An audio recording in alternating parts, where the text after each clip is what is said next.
a través de 15 años lo que vimos es que el comportamiento de estos clientes, de este segmento de la clientela, entre lo que tienen medidores tradicionales y lo que tienen medidores autoadministrados, es radicalmente opuesto.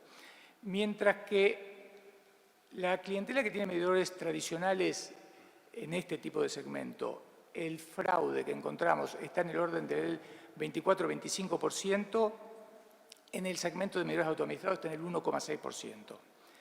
La morosidad, que está aproximadamente en 31 o 32 días de facturación en la calle en los que tienen medidores tradicionales, en este caso es 0.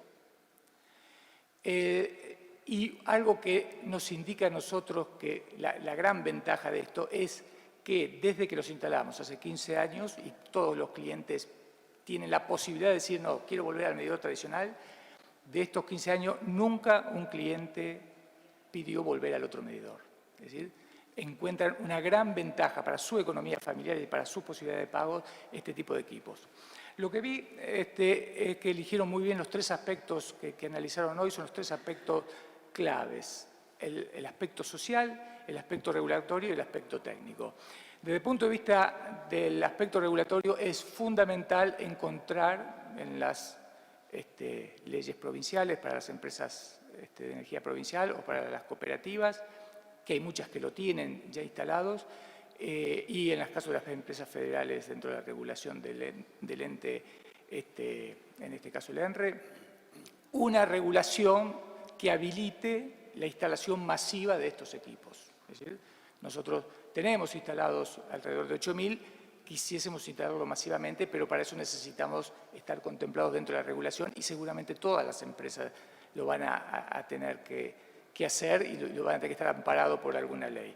Estos medidores en el mundo están muy desarrollados. En Sudáfrica hay más de 7,5 millones colocados, en Colombia hay más de 300.000 y en Argentina hay muchísimas cooperativas que cuentan con todo este tipo de medidores. Creo que sería muy interesante y muy provechoso si pudiéramos encontrar una reglamentación que avale este tipo de equipamiento. Buenas tardes, un gusto estar con ustedes. Muchas gracias a los organizadores, al FOMPI, por haberme invitado. Es muy interesante la metodología que han utilizado y también es interesante la forma en que han tratado el problema en forma inicial. Yo creo que el FOMPI y este tipo de encuentros está incorporando una innovación institucional en la discusión de los temas del conocimiento y la tecnología. Y es simplemente la incorporación del sector de los trabajadores a la discusión. Y lo digo en la convicción de que la etapa del desarrollo que ya estamos transitando y que necesitamos seguir transitando en la Argentina requiere un esfuerzo, cambio de hábitos, cambio de costumbres. Algunas cosas es necesario que entendamos que deben modificarse y tenemos que tener hacer otros cambios. Es impensable que la incorporación de tecnología no nos traiga sistemáticamente modificaciones en el sistema de trabajo, en los sistemas de comercialización, en los sistemas, en definitiva, de convivencia. Y entonces necesitamos que el sector de los trabajadores esté involucrado, con opinión, con conocimiento de los temas, como lo demuestra el FOMPI, que lo están. Me gustaría hacer una pequeña reflexión sobre el tema del conocimiento, el desarrollo tecnológico en el cual ustedes enmarcan esta actividad. ¿La Argentina está en condiciones de hacer estos medidores? Sí, desde luego, largamente, sobradamente está en condiciones de hacerlo. Pero no es solamente la capacidad técnica, sino necesita una capacidad institucional. Se tienen que articular una serie de temas que ustedes bien han puesto en la agenda. Hay cuestiones regulatorias, además de las cuestiones tecnológicas, que requieren que todas se pongan en sintonía y funcionen juntos. En general, cuando hablamos de conocimiento, cuando hablamos de desarrollo, decimos que una de las opciones claras de desarrollo es la incorporación del conocimiento al sector de industria y servicio. Y esto es así, sin duda. Pero eso requiere también que tengamos una mirada fina sobre la cuestión del conocimiento. No todo conocimiento es desarrollo y no toda aplicación del conocimiento permite el desarrollo. O sea, no se puede dejar librado a la aplicación del conocimiento que se produce el desarrollo. El desarrollo tiene que ser planificado desde el Estado, desde el interés político, desde el conjunto de la sociedad, y el sector de producción de conocimiento, yo hablo desde ahí, tiene que adecuarse a ese funcionamiento. La lógica nuestra en la producción científica, en la investigación, es que nosotros no tenemos quien nos diga qué tenemos que investigar. Nosotros investigamos lo que nosotros queremos, ¿sí? O sea, se puede llegar a cualquier parte y dennos plata que nosotros sabemos hacer lo que queremos. Estoy exagerando, claro, pero no tanto. Lo que quiero es marcar una diferencia. El desarrollo tecnológico es la aplicación del conocimiento para la resolución de un problema. La investigación científica es el desarrollo del conocimiento por sí mismo. El desarrollo del conocimiento por sí mismo no produce ninguna solución. Requiere que haya actores que articulen entre la necesidad y la capacidad de resolver esa necesidad. Y esos son los actores del desarrollo tecnológico y la innovación productiva. Son las empresas, son las industrias. Es el Estado como rector de ese proceso que permite que el sector de industria y servicio cada vez más pueda aplicar conocimiento y ganar competitividad vía conocimiento. No todo es protección ni tipo de cambio. Es necesario, da oportunidad, pero en el largo plazo tiene un costo político, social y económico gigantesco. Es necesario que el sector de industria sea competitivo, porque el país no puede depender solamente de la producción primaria, en la cual no formamos precio. El día que bajen los precios agrícolas, como en la década del 90, volvemos al endeudamiento, volvemos de nuevo a un ciclo horroroso de la economía y de la realidad política y social en Argentina.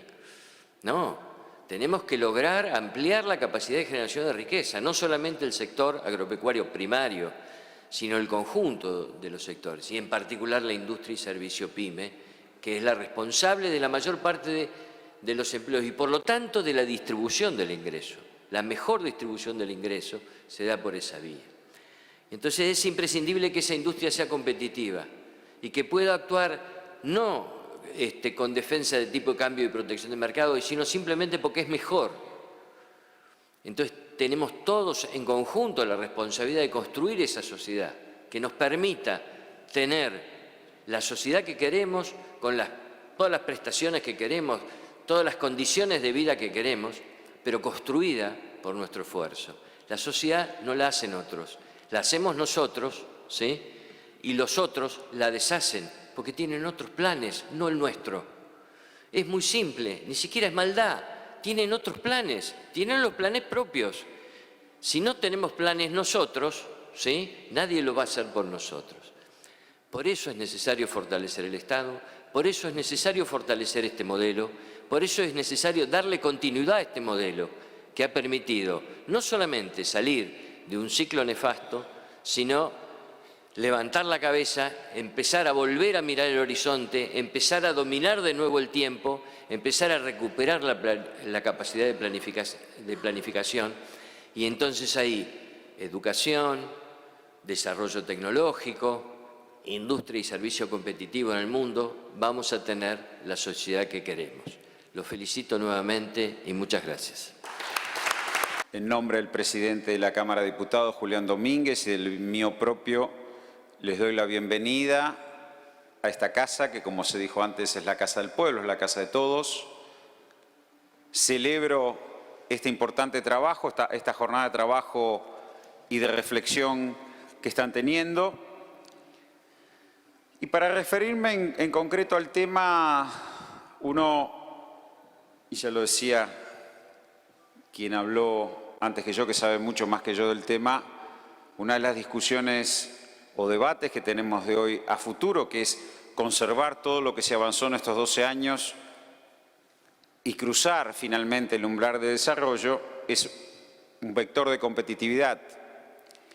Y uno de los vectores de competitividad que producto de la expansión del consumo, cuando una sociedad consume energía, quiere decir que está dinámica, quiere decir que es bueno, quiere decir que mejora la calidad de sus consumos, ¿sí? Pero también la energía es un vector de competitividad para nuestra industria, ¿sí?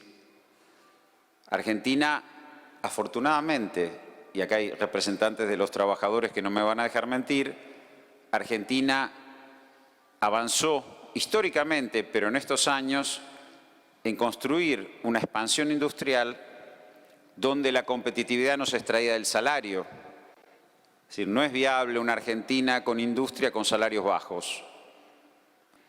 Si nosotros pensáramos en este contexto de escasez de divisas por distintos factores, incluso uno, el desbalance de divisas de la energía, tendríamos que pensar en un proceso de ahorro de divisas. La principal importación a sustituir por el carácter difundido que tiene es la de energía. Y no solo elevando la producción de gas y petróleo, que es el 78% de nuestra matriz, sino otras fuentes como la nuclear y como la eólica y otras fuentes alternativas. La hidroeléctrica tarda más, a pesar de que hay represas en construcción. También el ahorro, el uso racional de la energía, contribuye a facilitar, por un lado, el ahorro de divisas de importación de energía y por el otro, potenciar la capacidad competitiva de la industria argentina. En ese sentido, apuestas que son virtuosas por dos razones, porque facilitan el consumo racional de energía, pero por el otro, la producción industrial, porque ese tipo de elemento, como es el medidor autoadministrado, prepago, según se lo quiera llamar, puede ser producido en la Argentina y a su vez va a facilitar un consumo más racional, sobre todo en los sectores de menos poder adquisitivo, con lo cual favorece su inclusión, es una cosa en este contexto virtuosa. Por lo tanto, yo como reflexión final, porque ustedes son los que saben, ustedes son los que han trabajado, ha habido exposiciones importantes, son dos cosas, dos factores para una política industrial. Primero, pensemos que la capacidad de competir de la industria no se puede extraer solo del tipo de cambio, porque sería extraerlo del salario, ni solo de una administración de comercio que encierre demasiado. Esto se puede hacer en un corto tiempo porque efectivamente el mundo sale de una crisis. No es que esté mal y hay stocks y nos podrían haber tapado los stocks, pero también es cierto que sostenido en el tiempo eso puede retrasar tecnológicamente al país. Ha pasado. El otro punto es que los vectores de competitividad es la enorme inversión en educación pública que el gobierno hace para mejorar la calidad de los recursos humanos, es la enorme inversión en ciencia y tecnología que el Estado hace para facilitar la entrada a la sociedad del conocimiento, es las ventajas competitivas naturales, sobre los cuales hay un gran campo para desarrollo industrial, es nuestro mercado interno ampliado, esencialmente Sudamérica, para nuestra industria. Pensemos que 25.000 millones de dólares de manufacturas de origen industrial y agropecuario se vuelcan en Sudamérica. No son pocas esas ventas.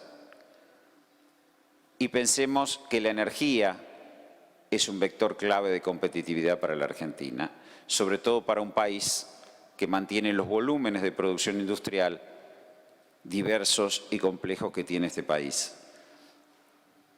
Por lo tanto, solo me resta agradecer al Foro para una Nueva Política Industrial que me hayan invitado a dirigirle estas palabras, agradecer a los expositores que me acompañan por compartir conmigo estas reflexiones, que por supuesto ellos estuvieron mucho más precisos, y también agradecerles que hayan elegido la Casa del Pueblo para desarrollar su trabajo.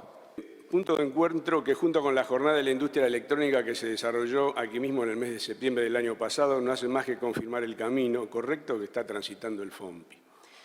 Camino que fue aprobado, como dijo Jorge, por el Papa Francisco cuando en marzo de este año algunos de los integrantes del FOMPI lo fueron a visitar y les dijo: esto es lo que hay que hacer. Esas palabras nos dieron mucho más impulso a las ideas y a las convicciones que tenemos. Solo depende de nosotros, de nuestro trabajo, de nuestro esfuerzo, del trabajo del Estado en proteger la industria que realmente debe proteger y permitir la importación de materias primas, maquinarias necesarias para el desarrollo y el crecimiento industrial. También pensamos que el desarrollo industrial debe ser un tema de Estado y que debe mantenerse en el tiempo más allá de los momentos y colores políticos que nos toquen transitar. Solo la continuidad del modelo y el proyecto nacional nos van a asegurar el éxito.